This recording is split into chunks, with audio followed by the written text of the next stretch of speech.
LJ, how you doing out in LA today, my friend? Really good. Super. We're time for another little get together with Titanic Times. Heat wave here in Minnesota. I think it's in the 20s. It's unbelievable. Mama Bear is down in Puerto Vallarta. It's in the 80s. And LA, I heard you're under a warm streak also, aren't you? Yeah, it's nice out here. Excellent. Well, we've been meeting periodically on Titanic Times and trying to define this a little bit. And I think one way we kind of define it is unexpected changes in your life that now comprise your new reality. That's a pretty good one. I would vote for that. And then another one is those life moments where everything as you knew it changes. Not bad. Hmm. And then Al mentioned, now you see it, now you don't. Kind of an appreciation of you don't miss things till they're gone. And that's a lot of truth in that today also. That'll be good. Give me, we were talking earlier about Titanic Times and what it meant for you. What were you thinking today? We're going to ultimately go into Titanic Times and relationships. Did you have some other earlier thoughts we were talking about today, or where are you at? Yeah, I think it's good to just kind of be able to also reframe what the Titanic means for people. I think that sometimes the Titanic is always looked at as this disaster, but during the time before it went down, it was this pinnacle of civilization, right? It was the largest boat on the water. It was this elegant, beautiful kind of masterpiece, and it was really this engineering spectacle that was taking people to a whole new level of experiencing travel and entertainment and all these different things. So I think that it's also important to frame it as, when you're taking huge leaps in times, there's going to be failure. And so Potential failure, no doubt about it. yeah. And so I think, there is some elements that you have to be careful with the Titanic, which it was definitely laced in vanity.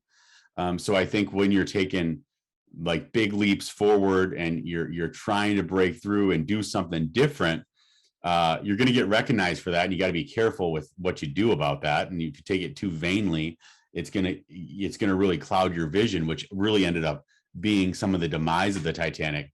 But at the same time, I think a lot of beautiful things came out of it. You can never calculate the amount of safety precautions that probably got built in result to what happened with the Titanic, right? So anything, even when people get ready to go to Mars with Elon Musk, there's still going to be elements of like remembering the Titanic in that, of saying like, let's take everything with a grain of salt. Let's make sure that we kind of, dot our I's and check our T's before we truly depart, and realize that when you're taking great things of leap, there is risk involved. And I think with the Titanic, the risk was a little bit forgotten about. It was more thought about as this just fun maiden voyage, but maiden voyages are actually dangerous. Well, and it was totally glossed over because it was coined the unsinkable. I mean, it's really manifesting itself as this is unsinkable. Don't even think of possibly could sink or maybe could sink. It was unsinkable. Yeah. So that's crazy to then think that it did sink. The reason we kind of always concentrate on the Titanic is, one, we had a direct relative go down on the Titanic. And the point being of this whole thing is we all go through Titanic times. Today, we're going to talk about Titanic times. For some, a big Titanic time might be in a relationship, a divorce. A smaller Titanic times that we've all gone through might be a change in relationship. Titanic times we've talked about previously with finances. Titanic time might be you actually get fired or total job loss. A smaller might be financial one where you change a job, where you're going to make less, or you're on a flat, you're no longer on this big movement up in your company, you're flatline. That can be a Titanic issue. Titanic business world could be you totally lose your business or the business changes, like in COVID. So, and then we're going to further define probably another 12 Titanic times that many, if not having already gone through, may go through. And the goal of the class and discussion that I am having with my son here in 2022 is looking for things that don't necessarily repeat themselves, but very much rhyme. And by that, we mean there's situations you're going to go through that you can go, wow, I recognize that and I can make it and survive this. Because it's all about when you're going through this Titanic times, the what now, the what next, and the why not. And why the Titanic is so emphasized. They did this in a compressed way. You know, a lot of people have Titanic times that you might bump into in life, like a Titanic time health. Maybe you get cancer. Maybe a disease state occurs and occurs over an extended period of time. And a relationship could be like that. It could be breakdown over years before it changes. These guys went through Titanic times in a few hours. Yeah.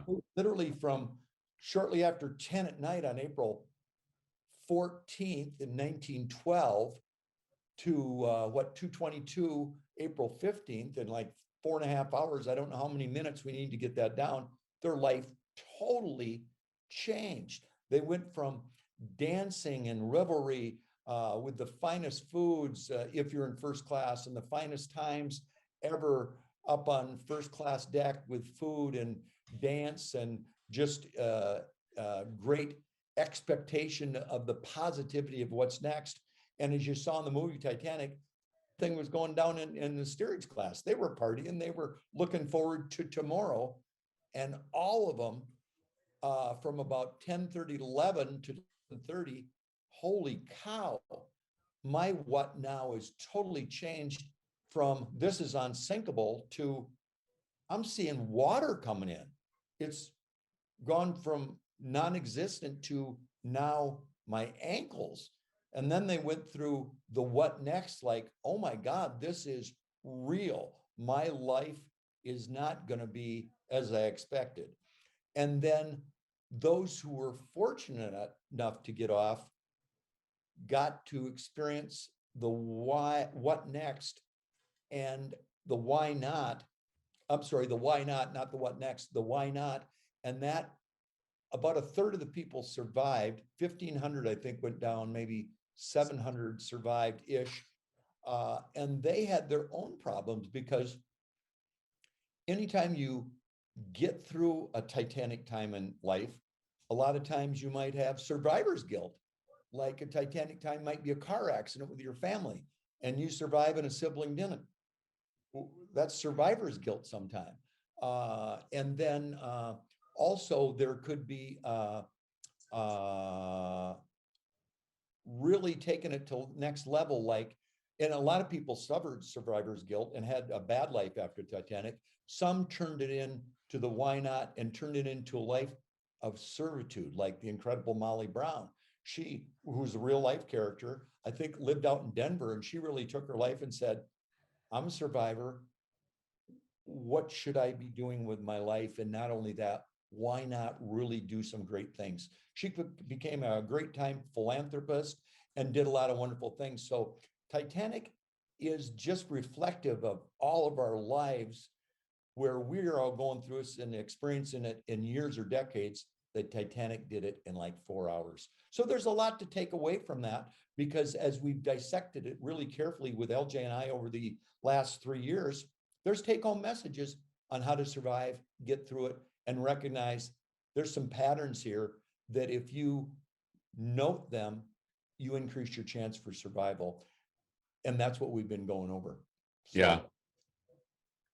So I think it's important. And, you know, anytime that you're kind of just workshopping your ideas or workshopping your current experiences, or, you know, kind of bouncing some ideas off the wall of, you know, how am I feeling about this? How is this emotionally affecting me? Mm-hmm. What is my goals? I think that the Titanic is a really good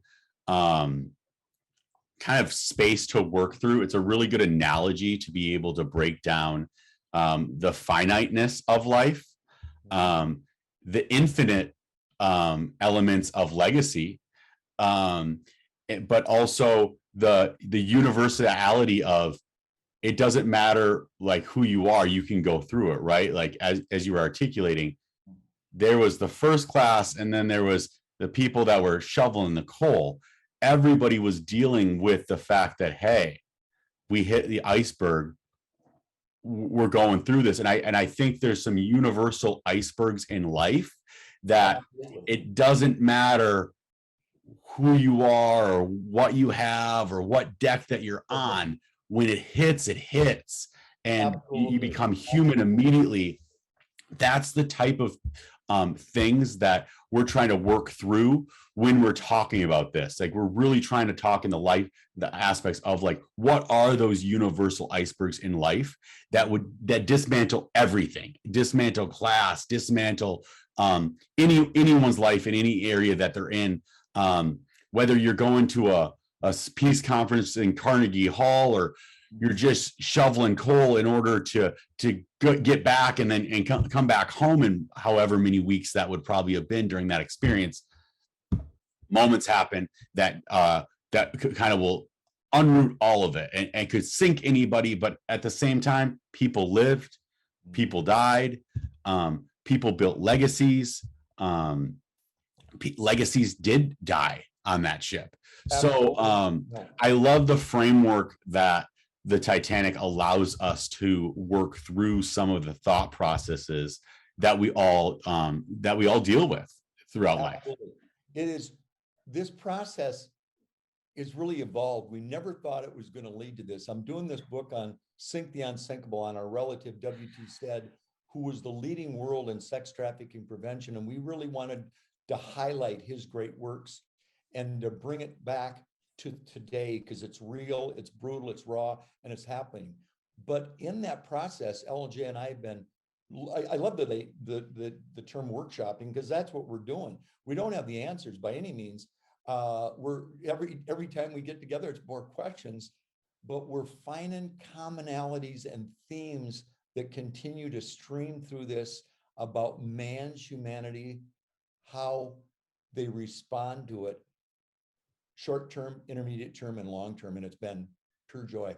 Today, we're going to talk about relationships on the Titanic times.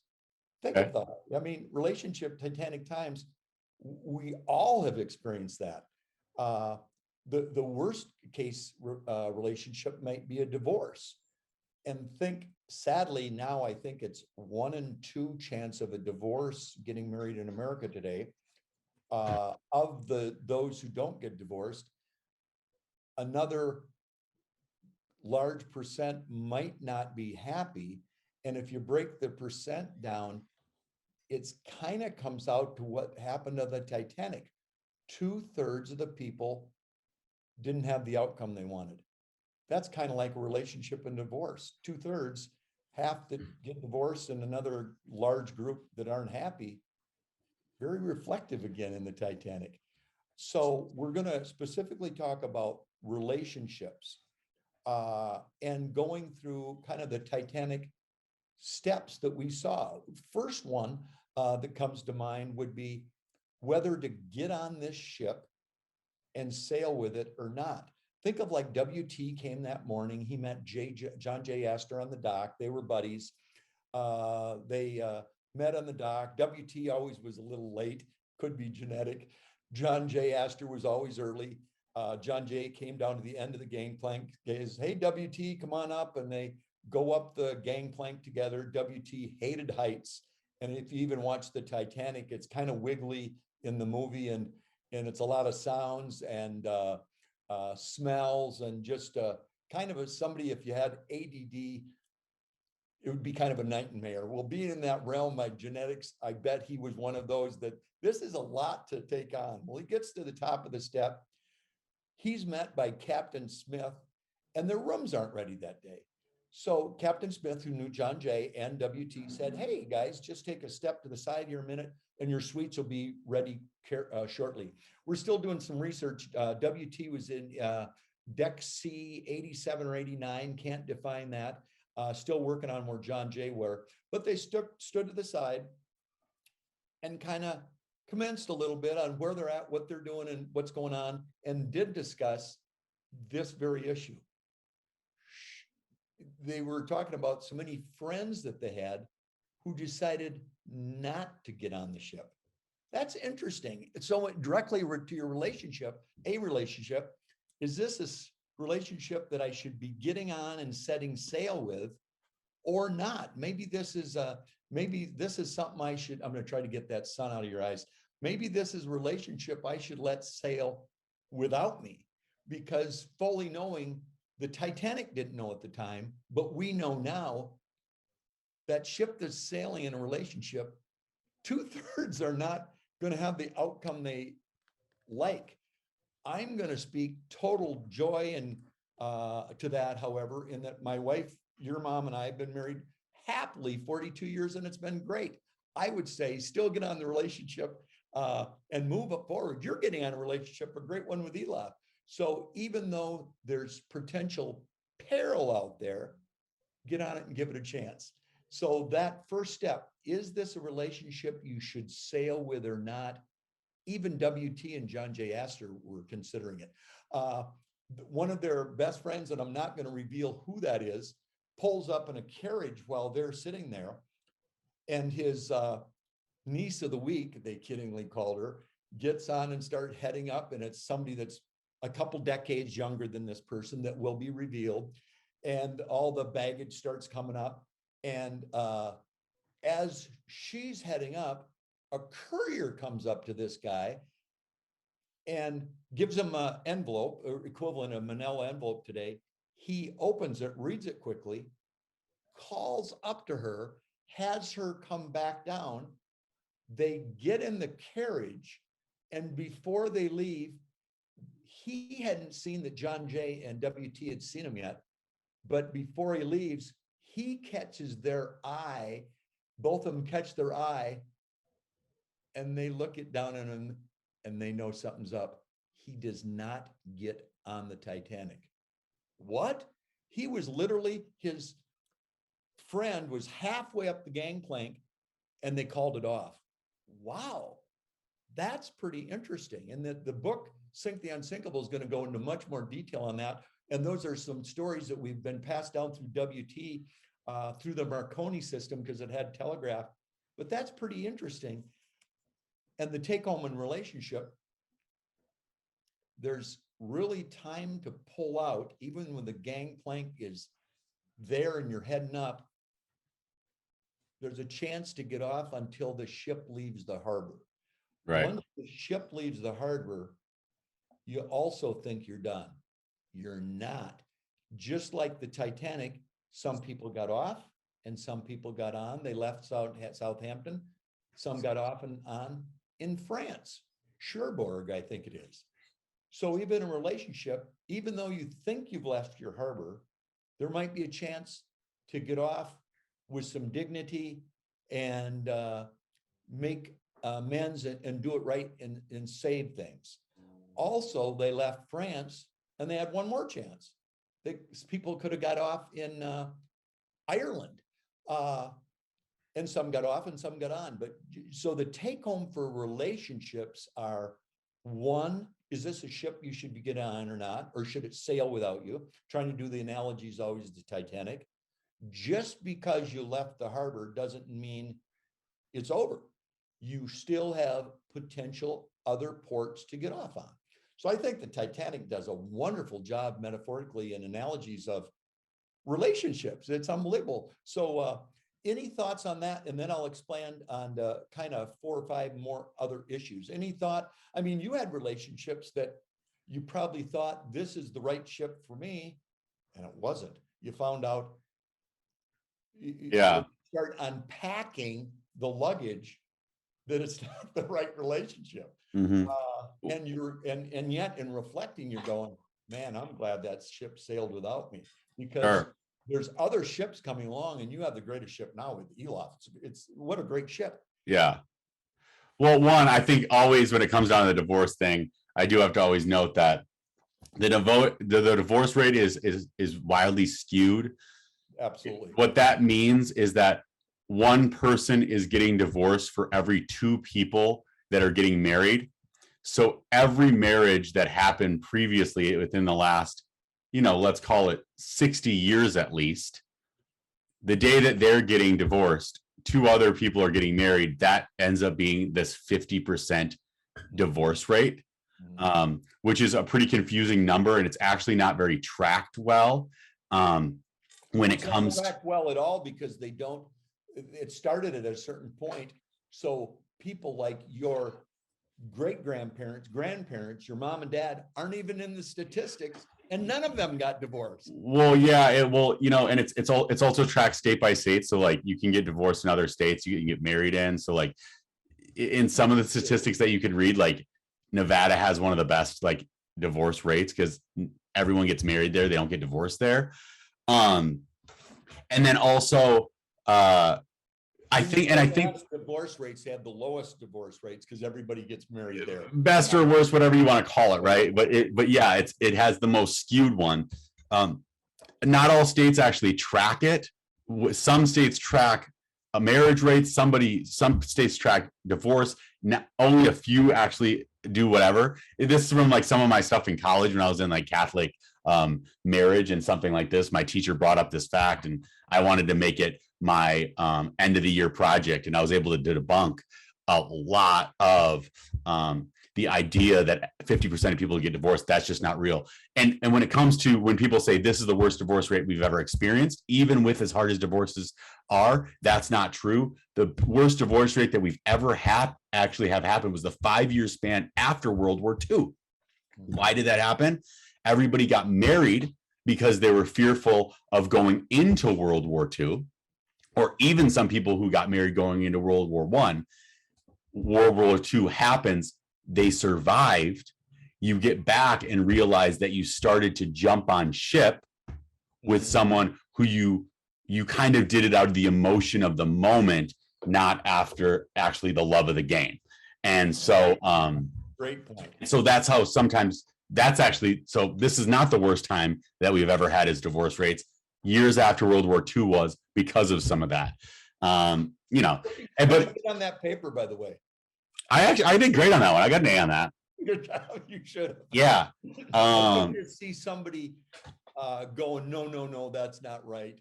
And when in reality, yeah, the data shows this. Yeah, I just got really, I don't know why that number always bothered me, because I just didn't feel real. There was also a huge number of, if you've been divorced once, you're more likely to get divorced again.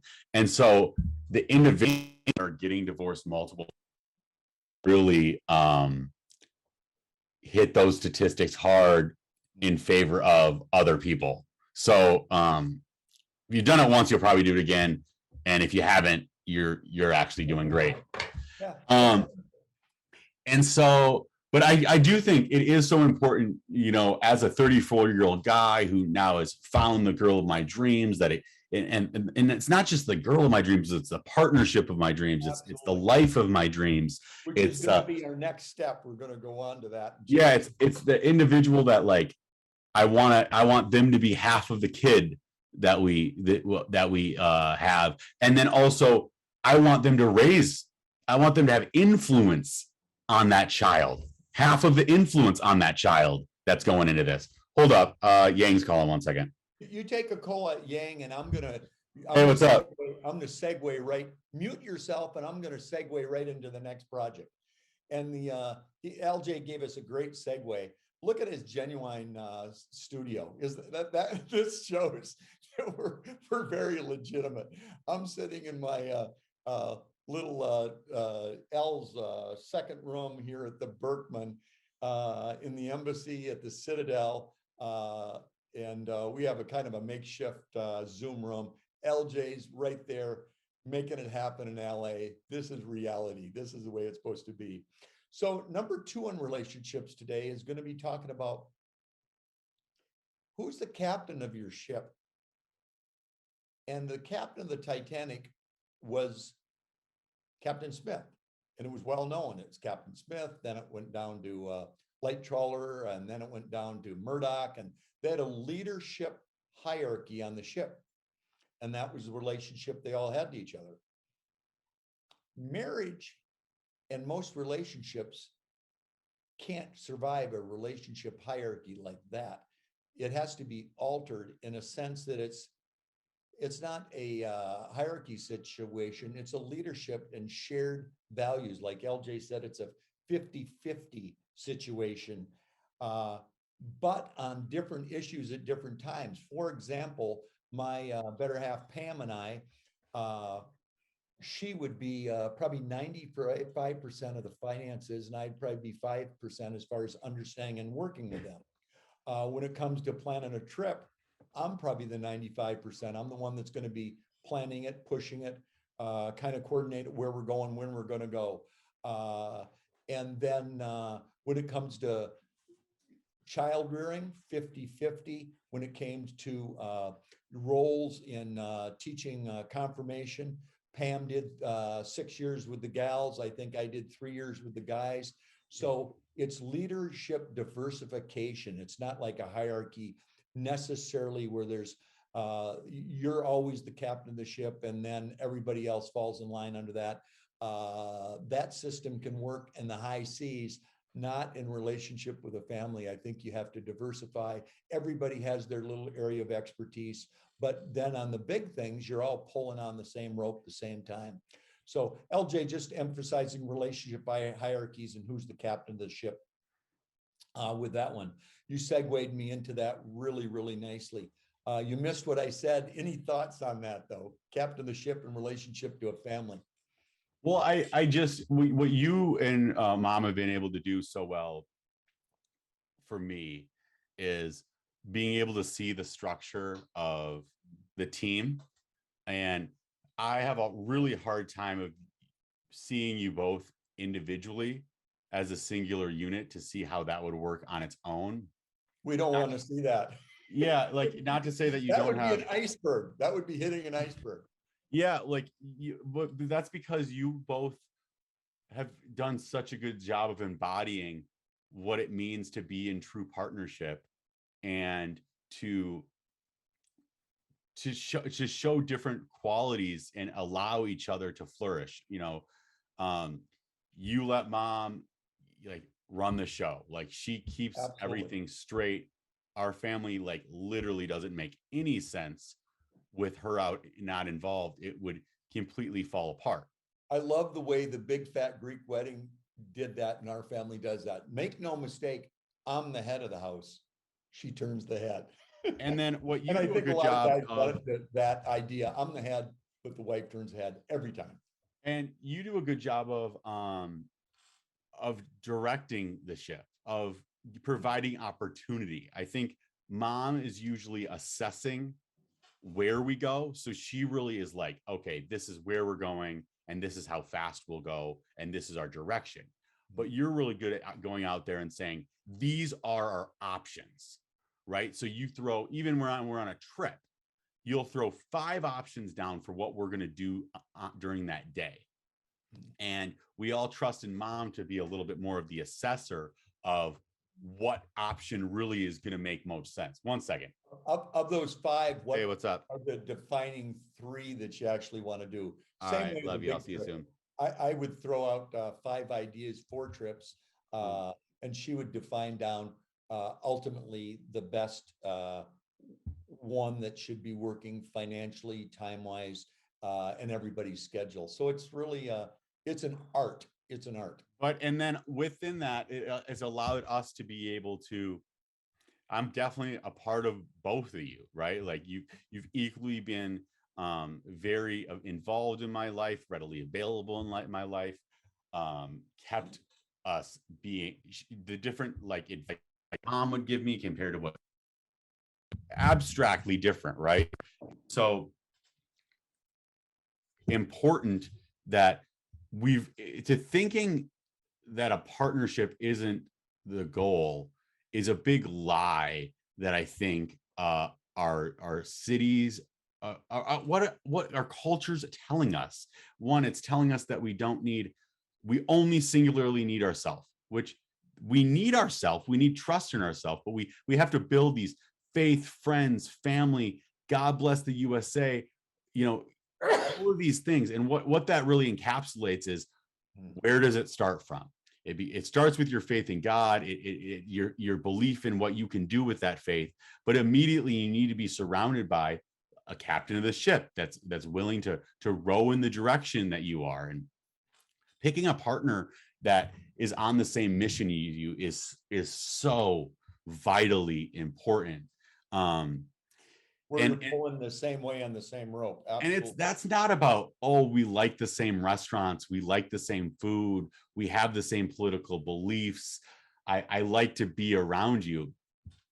Like to be around you is important, but what, like, opposites attract for a reason. I think that having a left and a right in the way that people look at the world is valuable, and having a relationship with real balance just provides so much value. I see a lot of people my age completely discounting balance in a relationship. They say, I'll only be able to marry someone with the same religion or the same political belief or the same career path, or all of these different things. What does that have anything to do about your mission in life? Mm-hmm. And being able to actually get down to the idea of, like, what's your mission and what are you working towards, and what do you want your kids to be able to do in their life? That stuff is so much more important than a lot of these, like, surface level identities that I think are really unravel within relationships later down the line. And so totally, you're spot on. You're spot on with all those assessments. Definitely true. That was segued us into probably the biggest thing you'll know if you ever go on a cruise or any big ship event. Right off the bat, come to, like, the safety deck. You're going to be putting on the little vests. You're going to be seeing where the boats are. You're going to line up in your little I can't remember what that little name is for your little group, but there's a specific name when you kind of get in line. You're going to know who to expect here, what their jobs are, and what to go on. So safety is a huge part of the Titanic, even though it didn't work out so good. They didn't have the ships, the number of lifeboats they needed. But think of what that did for the future. Explain that. You and I talked about that. Even though Titanic went down, think of the number of people it saved. Right. You gotta, like, it's hard to be able to see beauty and disaster and the butterfly effect that things can leave on Earth that can affect people positively when you think it only affected people negatively. I can just imagine, I don't know the history of these cruise lines and all that stuff. The only history I know is that Titanic went down, but I can imagine that it set a lot of course towards what is the appropriate amount of lifeboats, what is a proper procedure. The number of people that have been saved by that tragedy has been, I'm sure, tens of thousands. Right. And so even just having that in everybody's head that probably gets on a boat thereafter just allows you to kind of look around and say, what are my life rafts in this situation? Where do I go, and what would I do if I was there? It makes you go through that mental workshop in order to just theorize of what would I do and how would I feel in that moment. So directly into the relationship, who would I call on? Who is in your little team that is going to help you get on the life raft? And that is family and friends. It's your network of people. Who are you going to count on to help, once you're in the life raft, help row that and get it around? And directly in relationship, who can you call on when you do hit the iceberg in a relationship?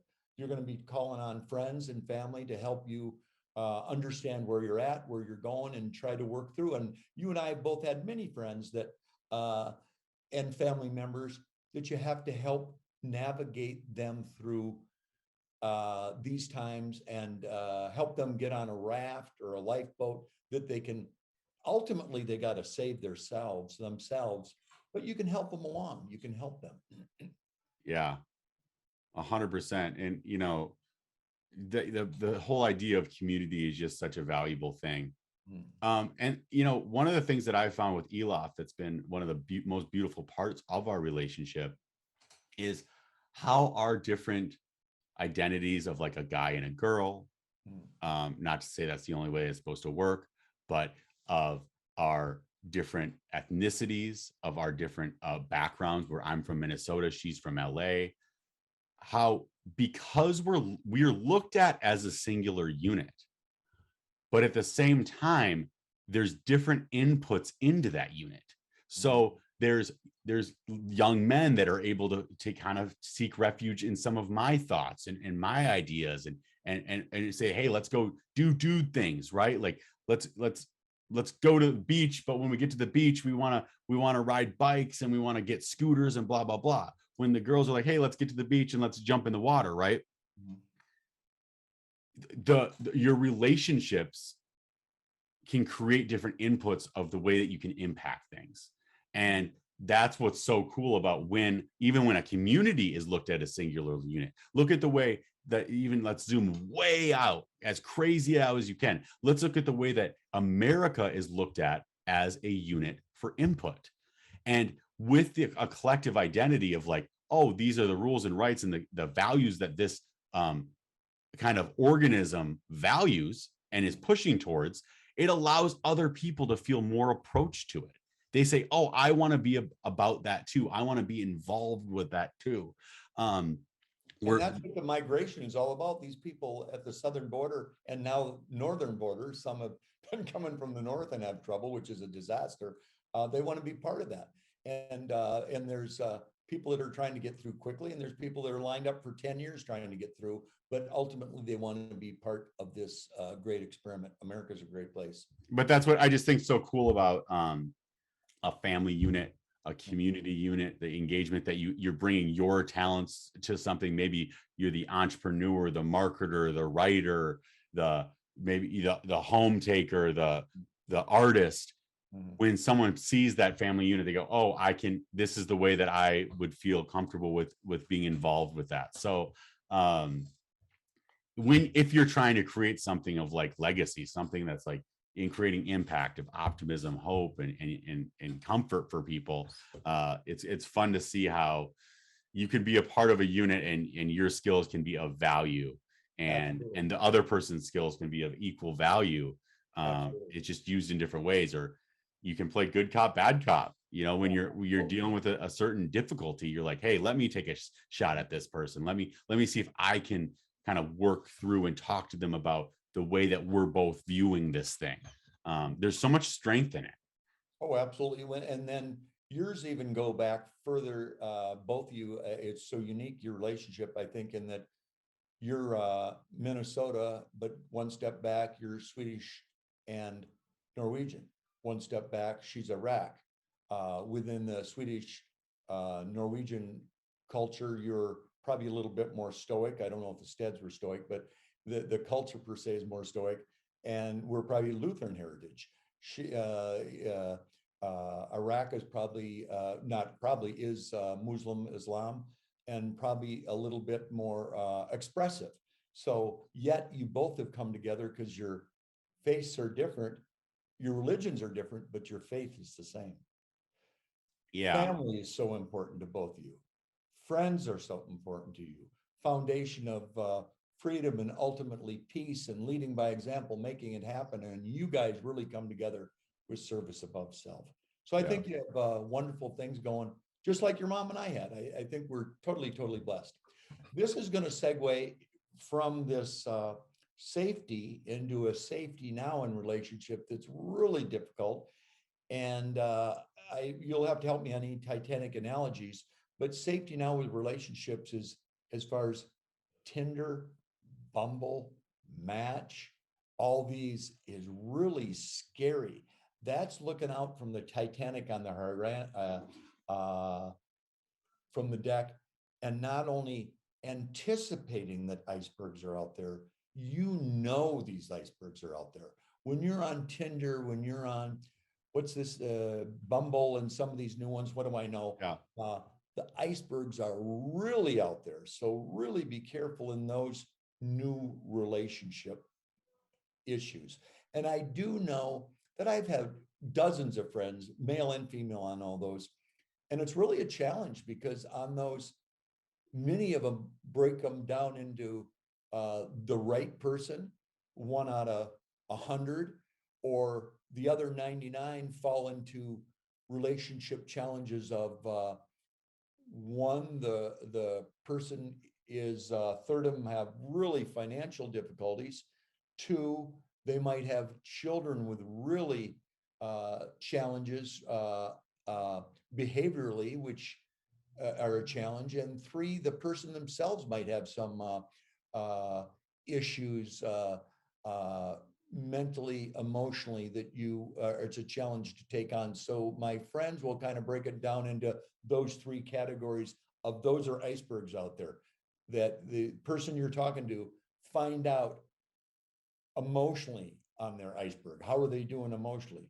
How are their kids doing behaviorally? And how are they doing financially? Those are three icebergs that are pending doom. So just Yeah, be careful. that's where, even though I dated during the infancy of this Tinder and Bumble when it was really blown up, when it started to even plateau by the time I'd even found Elof, but I didn't use those apps. And it's not that I didn't try them. I tried it maybe like 2 weekends once, and I didn't get many matches. And so I was like, I don't know if my location settings were off or if my Wi-Fi was out of service, but it seemed like I was playing alone. I was like, what the heck? Like, what's going on? And so I'll still blame it on Wi-Fi. But I think more importantly, the reason that I always like, what I always try to tell people is, if you are in a place where you're feeling alone, or you're feeling like you want to date someone, and you're ready for that, the best way to find someone that you desire is go to the places that you would desire to be with them. And don't be afraid to ask the person, what's up, what's your name, and how are you doing? Like, if it's at the grocery store, if it's at your favorite local bar, if it's at a random dance place, if it's at the beach, if it's at your So- worship place, wherever. so Send the yourself biggest out thing there. so the biggest thing that people are doing wrong is they're hiding and swiping, when at the time they should actually be walking outside and exploring, and start living the life that you desire to live with the individual that you want to be with, and you will meet them in that journey. You will find them on that path. And so, like, it's kind of an element of push the boat off. Like, okay, if you are on that Titanic, it's like, it's time to move. You know that it's time for you to set direction, put up your sails, and go. Stop waiting to launch for someone else to show up in your life. Meet them there, and you're gonna find yourself so much more happy. You're gonna find yourself, like, if you're like, man, if you envision your life as a 50-year-old person who goes to church, be the 20-year-old person that goes to church. If you envision your life as the 70-year-old person that is giving back to the community, be the 18-year-old person that's giving back to the community. If you envision yourself as the golfer when you're 80, golf when you're 30. Start. That's all called manifest destiny, taking that abstract concept and trying to visualize it now to make it a reality. And you got to start. You got to launch, and you got to figure it out. And so I unfortunately, I do see too many people with this failure to launch, hoping that the person that somehow they're going to inspire someone to launch with them. And it's like, so you're both going to sit inside and swipe Tinders, and then you're going to finally meet and say, let's start living. We're going to both start together. That's not going to work. It's an iceberg. It's a shipwreck. They're going down. The sinking is inevitable. So, yeah, I guess the way that you could be an analogy towards the Titanic is, there's been bigger ships that have left now since the Titanic. There's ships that have never sank. There's ships that have made more routes and picked up more people and had more fun and even had more tragedy than the Titanic. Like you have to launch again. That company probably built, I don't think did that company go down after it? Or did they build another ship? Like, they built many more ships. Yeah, yeah. So it was a part of Ireland in Belfast. That's where you and I are trying to get to. We're trying to get to the shipyards, but we got COVIDed out. We'll hopefully try to reboot that. We're trying to go visit WT's grandson, Clive. So we're hoping to pull off a time to try Clive. Yep. So I think that men should wake up and they should shoot their shot wherever they're at. Whenever they find someone that's interesting, don't be weird. Even if it's at the 3-point line, just shoot the shot. Just say hello. It's not crazy. And then also, I think that I would, from men's experience, I would tell ladies to also come up and ask a guy what they're doing. Like, I do have some empathy for females because they're kind of a filter of men, you know, like where a guy can go lonely for 3 months and never have a girl approach them. A girl, the day after she breaks up with somebody, she probably has at least 3 to 5 guys immediately like, so what's your next move? Right. And that doesn't even give you time to decompress it. And your options end up being the only option that's in front of you or in your DMs or sitting and waiting next. When it's like, the reason I always am like, Elof's like, do you know that you like me? I'm like, yes. Why? Because when I met her on a dance floor at a gay club and I knew that's the girl I wanted from the get. You know, I was like, that's the girl that I'm interested in. That's the cutest girl at the bar. That's the girl who dances the best. That girl looks fun. From the moment that I saw her, I was like, that is interesting to me. I want to know more. Now, that was the inception of my interest, but it got much more interesting thereafter when I got to know her, right? But I think there's too many women in life that are living in this experience of like, well, when did you get interested? Well, he said hello. Well, have you ever walked through a grocery store and saw a guy that's interesting? Go say hello. Like that. And I still am the classic guy where I'm like, I'm happy that I was the guy that said hello. Like that's fun to me. But like, you just got to go after opportunities that you're actually interested in when you're in that space. That night too, as I recall, she came back to say hello because she left just for a moment and you kind of were dancing somewhere else. And she was kind of like, hey, where are you? What's going on? She had some expectations of you right from the start that you're kind of my guy. Sure. Yeah. We danced for a while. She went to go talk to her friend. I didn't know what they were kind of doing. So I went over to my group of friends. She kind of ended up coming back to find me. She's like, hey, don't do that. Come back here. And so that was our fun little meet cute. And then as your relationship progresses, I think that you just got to you got to be teammates. And like what you did address too, when I say you don't have to have the same religion to have the same mission, it all comes down to actual faith. Like, absolutely. Where is your relationship with God? And how do you desire your significant others to have a relationship with God too? Elof, she's Muslim, I'm Christian. She has a very personal relationship with God. I have a very personal relationship with God, and we pray to God every single day together. Like, I will let God try to tell us that that's not for something.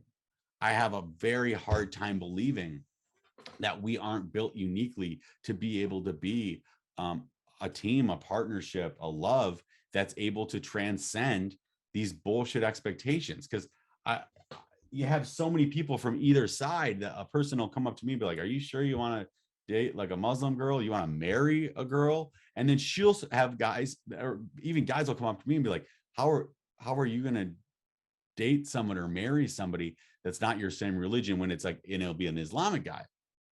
And I go, what are we talking about?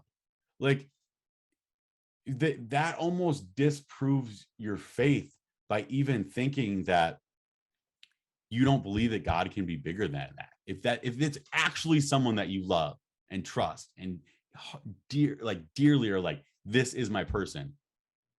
God is building that mountain to continue to move different boulders around.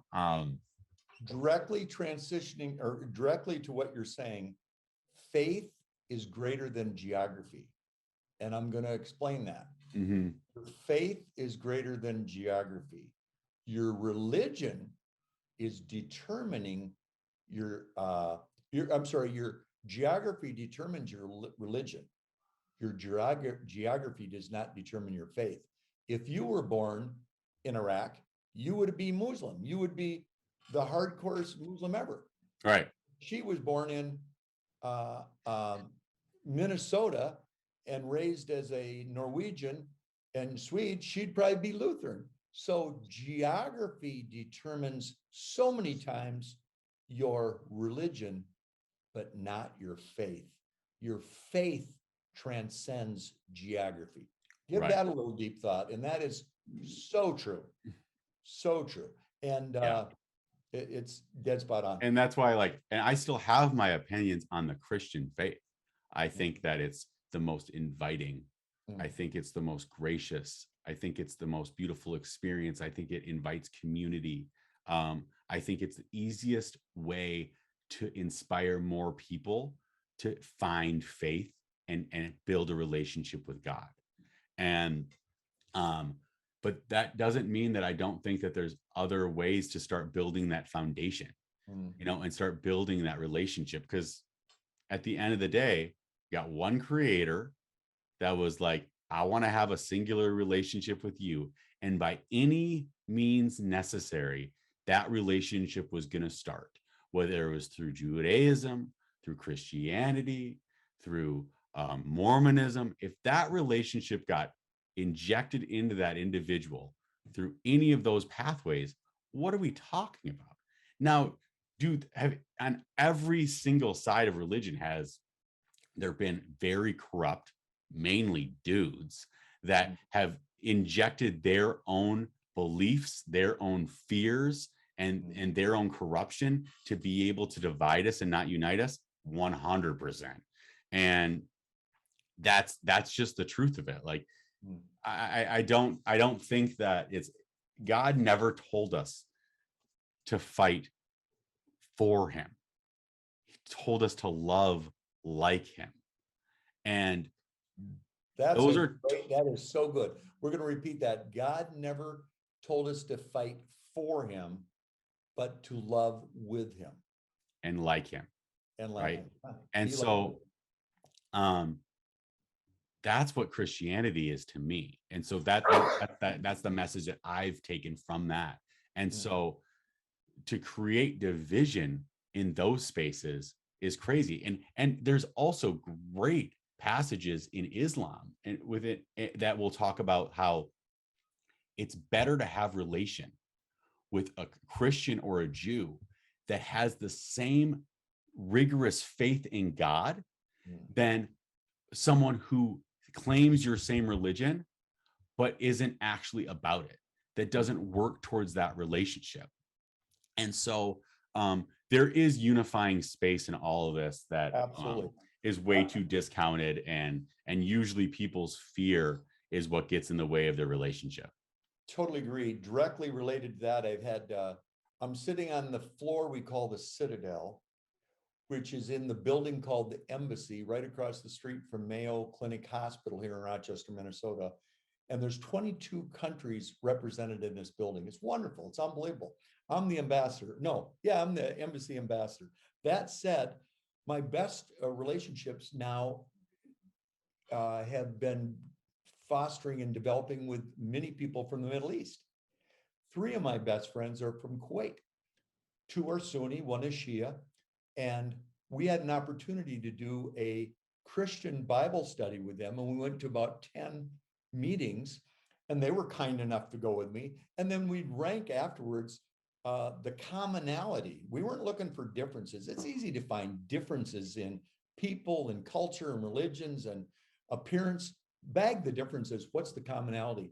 And they would rank the commonality, and typically, and this was a hardcore Bible experience, and usually the ranking was 95 to 98% common. Was it differences? Yes. Is there commonality? Without a doubt, mostly. That was unbelievably rewarding to me. It was the most enlightening 10-week time I've ever had. And I've been through, I was pre-Sam, I've been through so many religion classes, it's been crazy, and religious experiences, but that was good. Doing a Bible study with 10 peoples of different faith. Now we're looking for Quran study that I could go with them. So we're kind of excited about that. And even outside of people that even don't have a faith, like, and I can only speak to Christians on this because it's the only thing I know of, but Jesus was always seen as the person who was hanging out with the sinners and the glutton. He was always looked at as this individual that was like, he was having fun with people. He was enjoying life. He was seen breaking bread with people that weren't the priests. That's the point of it. So if you ever have a Christian friend that goes, why aren't you only hanging out with the Christians?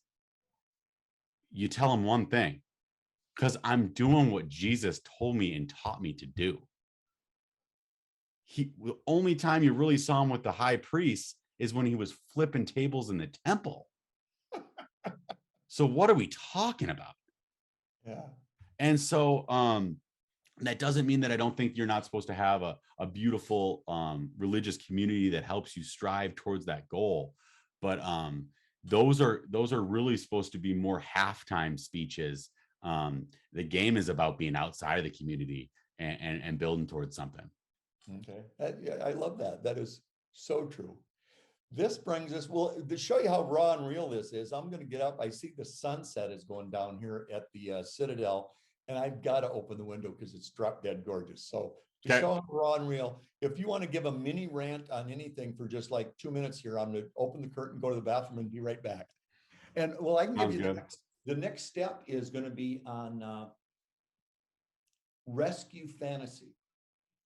And I'm going to give you what rescue fantasy is in a relationship via talking about the Titanic. The Titanic rescue fantasy was this. First of all, it's embedded in the foundation to sink ships unsinkable. Nothing bad's going to happen. When they started recognizing something very bad is going to happen, and well, in fact, you could go on to relationship. This would be a segue to you when I leave here just a minute on how many of your areas within your ship. I think they had 6 areas in their ship. If one sunk, it wouldn't go down.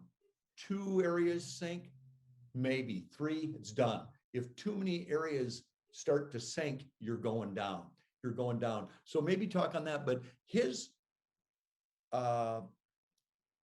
rescue fantasy was he thought he could save the ship, even when it was going down, until Ishmael came in there and told him, it's going down. We're going to sink 3 compartments. It's definitely going down. Before that, he goes, I can save the ship. What did he do? Started doing, sending a message out to the ships around him. He knew that Carpathia was out there 10 miles. Carpathia can get here in plenty of time, because even when it started going down, he's going, how long? Maybe 8-10 hours. Carpathia is 10 miles away. It's going to be here in plenty of time.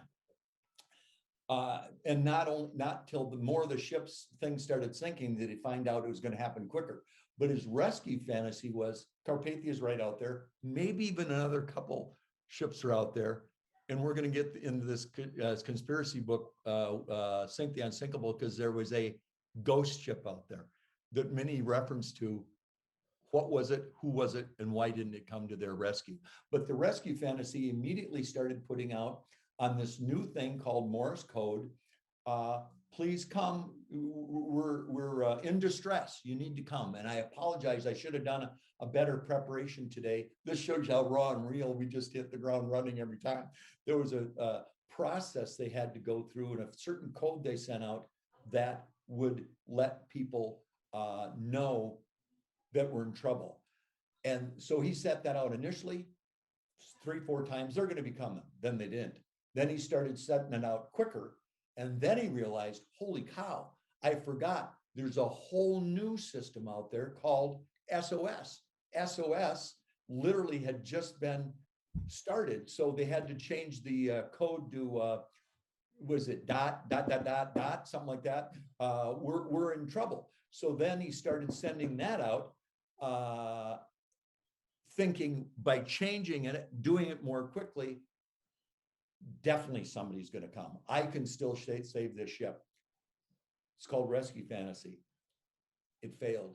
How that happens in a relationship, I have many friends who are in a relationship with somebody and it's just not right. And they think if I start sending a different message quicker and more often, maybe they don't realize this person just doesn't like them.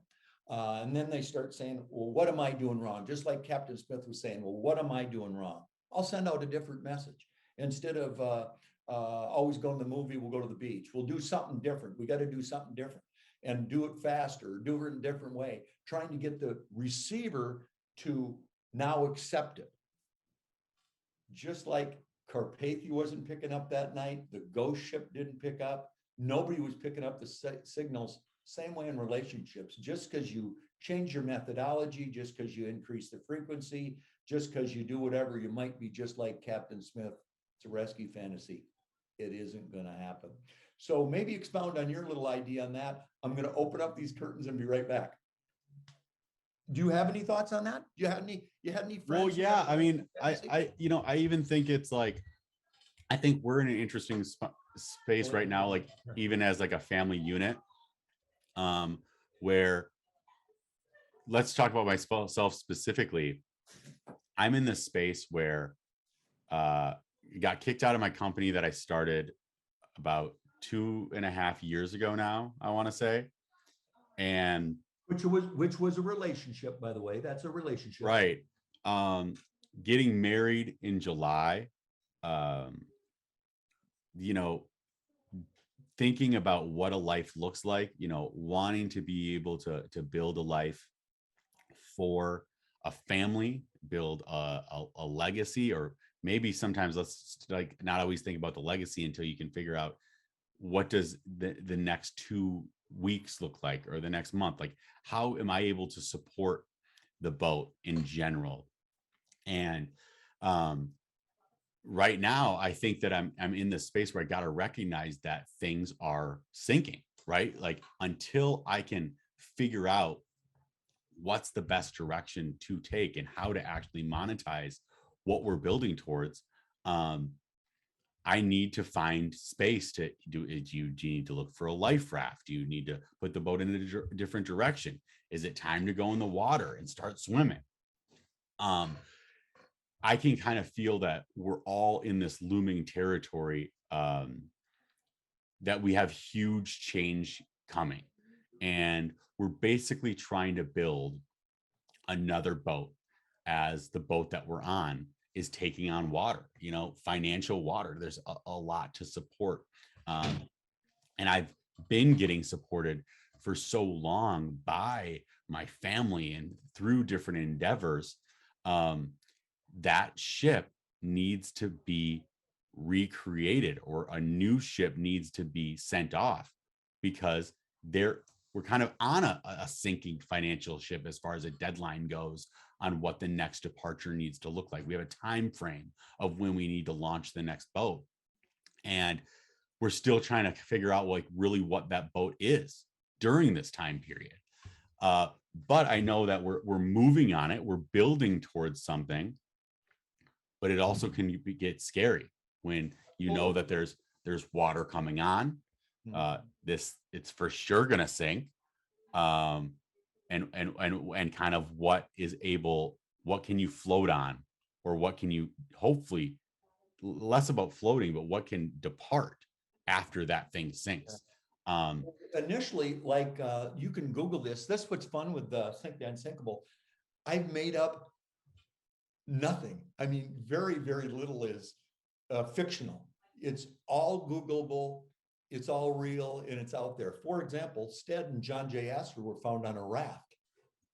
They made it to a raft. Like, you're kind of looking for a raft now, but ultimately you want to get on a bigger boat and survive and move on.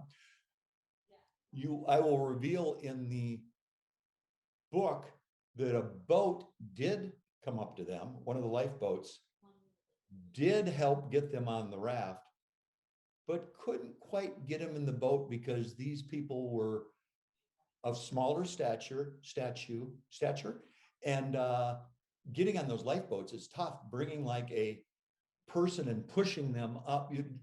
John Jay couldn't help, WTW couldn't help instead. They couldn't do it. And then the other people couldn't pull them up, but the best they could do is to get them on a raft. So you're like kind of temporarily on a raft, and you do have to figure it out what you can do. But directly to them, and I will share this much, they knew the journey wasn't over. They both had manifestations of great legacies moving forward. And this series is going to help that. Sink the Unsinkable was meant to be. TitanicTimes.org was meant to be, and WT knew that. He went down knowing this wasn't the end of the journey. Yeah. So, and that's why I think it's important to just sometimes stop faking it that it's not sinking, and that's kind of what you're saying is. Oh, Ishmael, the guy that designed the boat, came up to Captain and go, "You don't understand this. The compartment 1 is in." And like now, we've sunk in compartment 1. It's coming into 2. And if it goes to 3, you're sinking. It took a while for Captain Smith to understand that. And with relationships, talking to a relationship of your spouse, many realize it earlier. Compartment 1 is sinking up fast. Compartment 2 is going to be taking on water. And if we don't seal the doors to like the compartment 3, we're going down. And that was another great thing that came from the Titanic, is the compartments were separated more after that. They didn't have ability to separate the compartments as well as they should, and now they do. Well, moving forward on sinking compartments in relationships, what's one of the number 1 things that take a relationship down? Finances. So think of that as compartment 1 on the ship, and if 3 compartments get sunk, you're down. So if your spouse is spending all this money and they don't understand that, you're sinking that, because then what does that compartment lead to? Maybe that finance issue then relates to a relationship issue, this angst and tension. So financial compartment sinks, relationship sinks. And if you start bringing on a 3rd compartment of maybe kids or something like that, ship's going down. So you all have to recognize, batten down the hatches, shut some doors, do things differently, and redesign what you're doing. What's the take home of all this Titanic stuff? They redesigned everything, meaning that ship sank, but from that, they redesigned everything. The way you put on the number of lifeboats that came on, the compartment closure, the connections between. So it saved so many people. And just like you might say you're going through a financial Titanic times now, but that can lead to so many improvements and so many good things. Well, and to be honest, like a big thing that I'm trying to recognize and that I've been fighting for within my career is knowing that like you built a beautiful career for 35 years that was able to propel our family into a space that gave us a chance to shoot for more, right? And so you and Mom, we're all Luke 12:48, of those given much as they expected, from my forefathers to me, to you. And then we're all moving forward on the shoulders of giants. Your great grandpa was my giant. I get to be your giant. You'll be a giant to your son. And so what I really kind of hopefully was and still continue to try to create now, even kind of more than ever, was trying to build something that's a little bit more infinite than finite in what can happen with like a legacy, something Absolutely. That it can make you more money on the back end. It can make you more continually. It can make you more when you're not around. But with that, you kind of got to put your head deeper in the dirt and take a few more risks to be able to do that. And so what we're trying to do is we're trying to build a really lean media company. We're trying to build you're trying to build the understanding of building, writing and distributing a book. We're trying to encapsulate that all into a space where we can, have conversations and build workshops and have seminars to be able to monetize some of the early parts of this. And that allows us to really build something that's able to crowd out fears of Absolutely. things that are more finite, and career paths that are more finite, and legacies that are more finite, where there's just more room for something to continue to roll the ball. And so it's tough when sometimes you might have to take a life raft. I might be in that space when it comes to like a sinking boat, but at the same time, while I know that I have a life raft here or there with, like, let's call it a normal job, I'm always going, but can I assemble a few more pieces together to have a boat? It might not be a big boat, but it's a boat that can grow, and it's a boat that can exist past this point in time. And that's book and boat to business to legacy. It's this continual flow. yeah. And so it's, that might be dreams of grandeur. It might be over optimistic attitude. It could all, or it could be hopefully a faith in a fate that can, like, I can work towards something that can build on it. And now you're on that too, where you're like, you know what, you've been able to give time and space to be able to build for something new. And we're trying to collectively do that together in different kind of piecemealing this new ship together, while one financial boat is coming to a close. Well, and it's kind of like you say, delusion of grandeur. Another way to think of that, I think, is manifestation and manifest destiny. I truly am confident that this passion with the purpose is leading by example, making it happen, service above self, and doing the right thing. I'm just going to say hi to Mama Bear really quick. Mama Bear, we're going to show how raw and real we're doing a Zoom. There's Mama Bear right there. What's up? We're live. Back up. We're live. So just to show you, we're live and we're doing it, but this is important, Mama Bear. So I'm going to give you Al Bell, love you, and LJ and I are pushing on. Shut the door.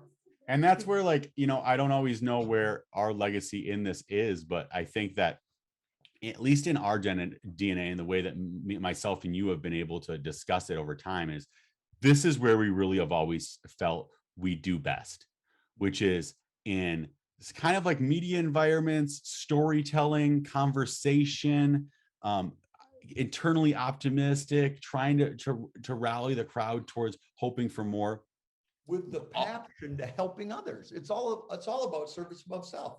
Right. So if we're like, okay, genetically based on myself and you, and then even Grandpa, when it came to what he liked to do. Grandpa was a radio guy. You're doing nothing different than Grandpa did. He was a radio guy for KSOO in Sioux Falls.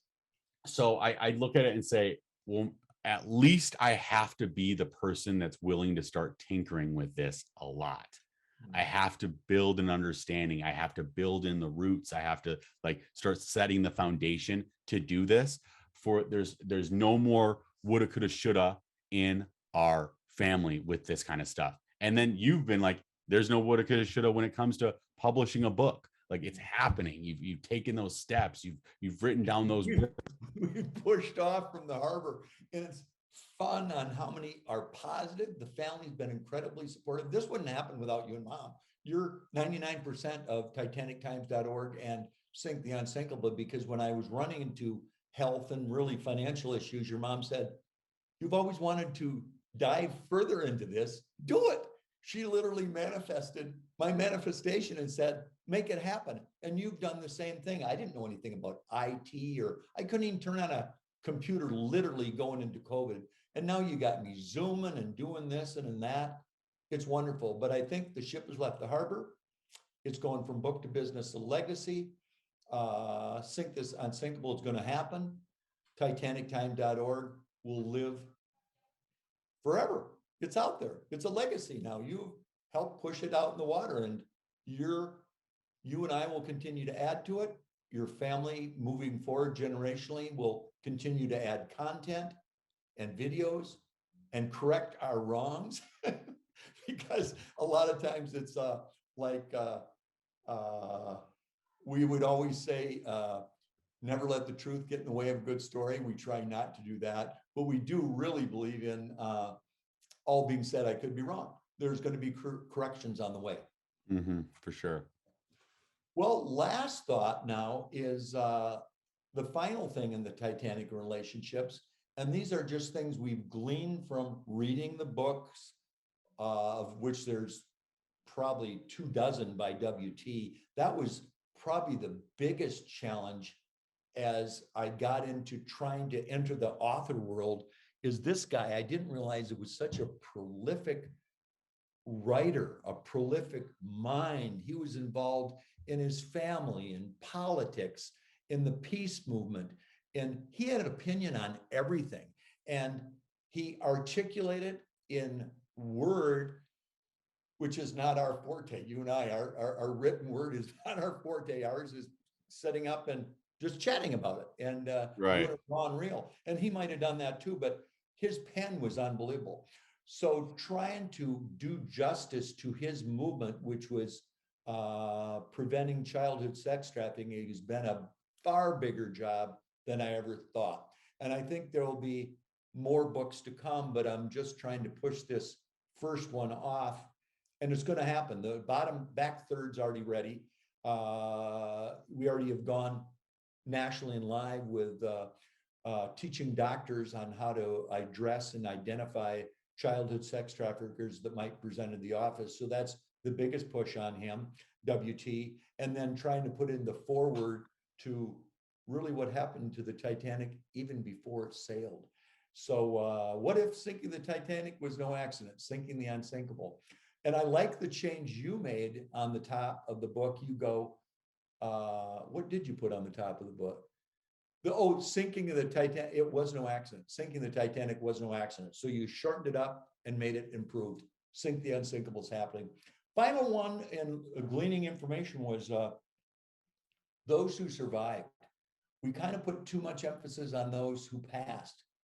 Those who survived was about 1/3 of the ship. I think 1,500 plus died, maybe another 700 lived, maybe 2,200 left with the ship, which is really odd. And we'll go into that. That's a big part of the conspiracy. It could hold, I think, like hundreds more than that. Everybody was trying to get to America at that time. Why didn't they fill up the ship with more people? Was there a chance that it was going to be going down? Were there people that didn't get on the ship that were of great notoriety? And we'll show that that is Googleable. Who didn't get on the Titanic? Why didn't they get on the Titanic? Did they know more than we realize?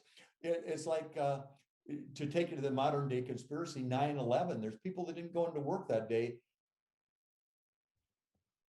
by happenstance, but there were some that were felt to got called off. So who knows? Who knows? Conspiracies are just asking what if. Right. But those who died, it's terrible and tragedy. Those who lived got back to New York, and it was a new life. And they distributed around the country, and then some even went back to Europe. But it was a whole new. They went through the what now, what next, and they ultimately, if they couldn't bust out of what next, some stayed in the white next forever.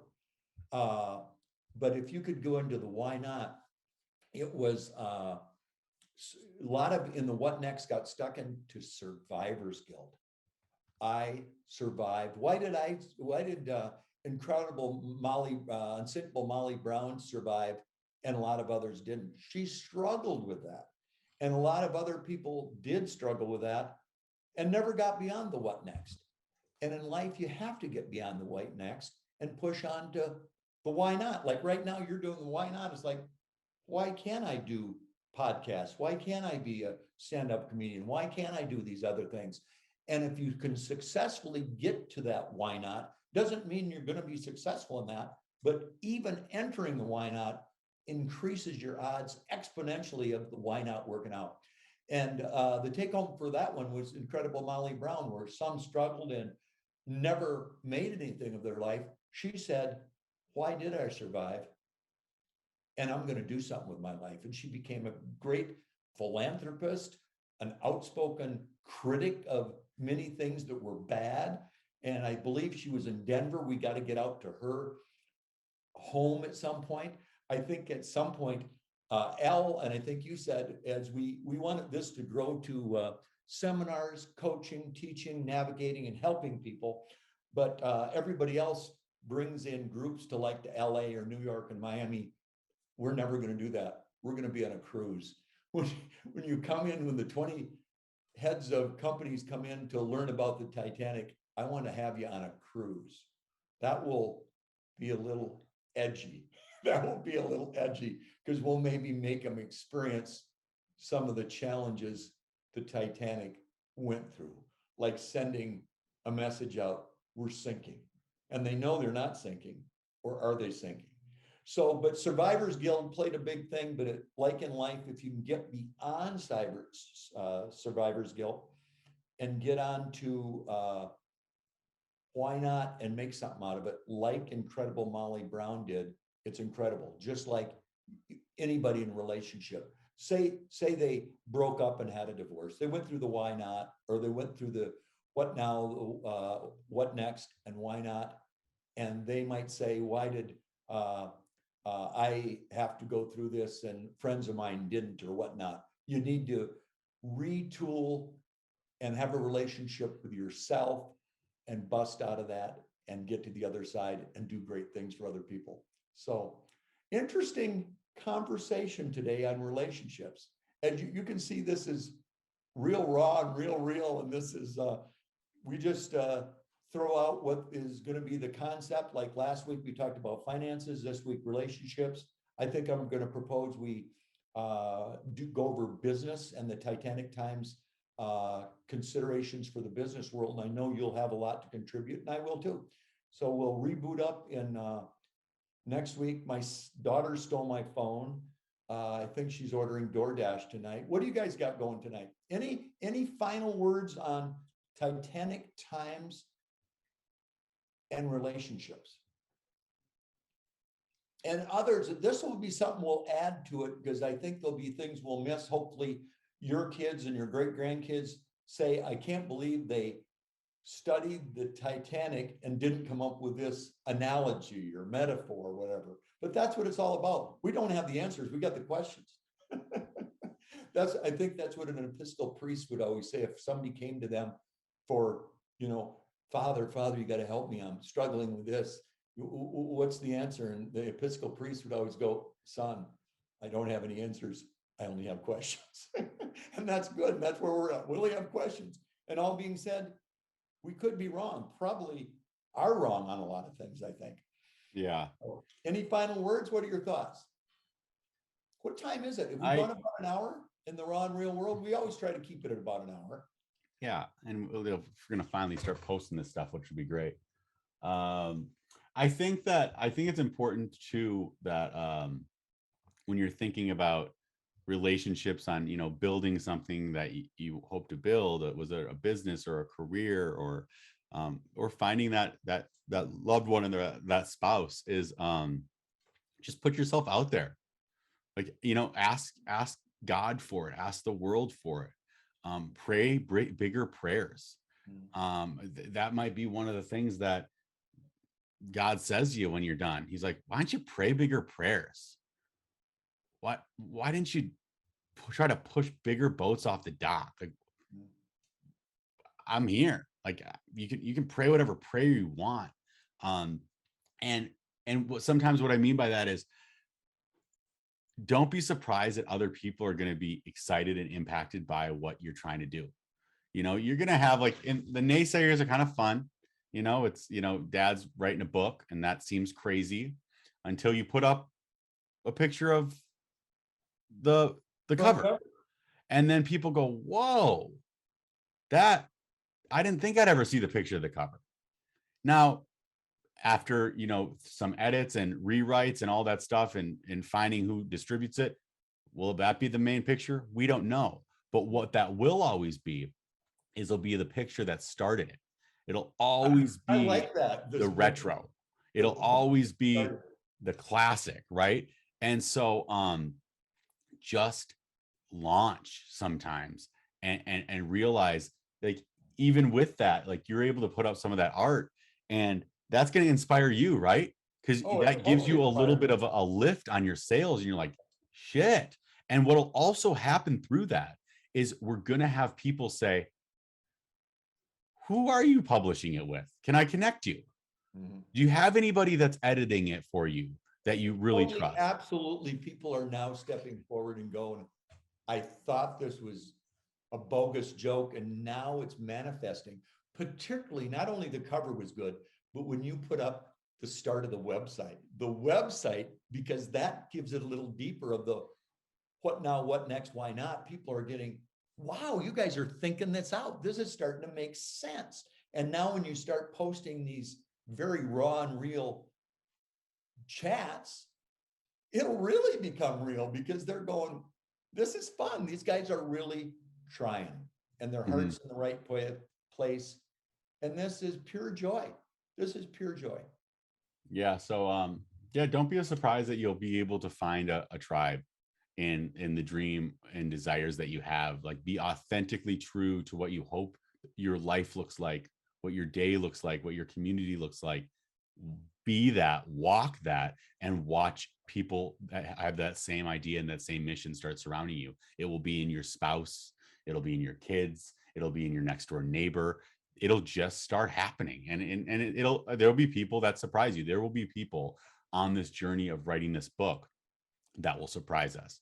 There will be people that get on stage with us and are doing speaking that will surprise us. We'll be like, it's always like that third degree of separation. You're like, I've always known you. I just didn't know that we'd be on this journey together. It's so cool to see how things start manifesting themselves, because you have like your idea of what it looks like yourself, but God also has a real plan for what that idea was supposed to really promote and really build towards.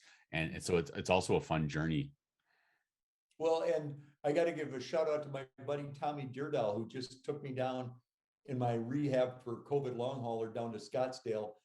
He helped just usher me around for a few days, particularly in the airports in the wheelchair. I was in a wheelchair for 11 weeks. That will be covered under Titanic Times Health. But he always says your vibe attracts your tribe. And that is a summary of what you just said. Your vibe attracts your tribe. And I think that is dead spot on, no doubt about. Well, I think we pushed off. The boat is leaving the harbor. We're really trying hard. There will be rough waters. There will be icebergs, additional icebergs. But this whole course is trying to help ourselves and others on, now that you hit an iceberg, what have we learned from the past that we can draw into the situation to help us survive? And I think the Titanic is a great foundational principle of, they did a lot in 4 hours. Wow. Wow. Mm-hmm. And I think this is a good episode for us to be able to really showcase first what Titanic Times is all about. After this episode, we will post some of our even previous episodes and previous conversations to base, to kind of draw off of where we are right now. But this is a perfect encapsulation of like what our episode 1 is, right? Like, trying to give you just, let's make this truly episode 1. yeah. And I think this just gives us a true breath into like the conversation that we're trying to have, and we're trying to push towards, and this is really what it's going to be about. Like, we're kind of like walking you and letting you come into our workshop as our relationship, as father son, our progression towards trying to have, you're trying to write this book, I'm trying to develop this media platform. We're both working to try to build these workshops for young entrepreneurs, people that are Absolutely. struggling with life decisions, people that have hit different icebergs. We're building these kind of steps and principles along the way that we've been able to live through to get to where we're going in different generations of our experiences, different lives that we've lived, and we also have different experts around us to be able to help give some of their insights into how they built careers in higher education, or as realtors, or young medical professionals. So we're going to continue to just kind of broaden our scope on what the tools are that we're building, but this is just kind of the inception of it, and we're just inviting people into listening to some of the thoughts that we're having as we work towards it. I love great encapsulation of kind of where we've been, where we're at, where we're going.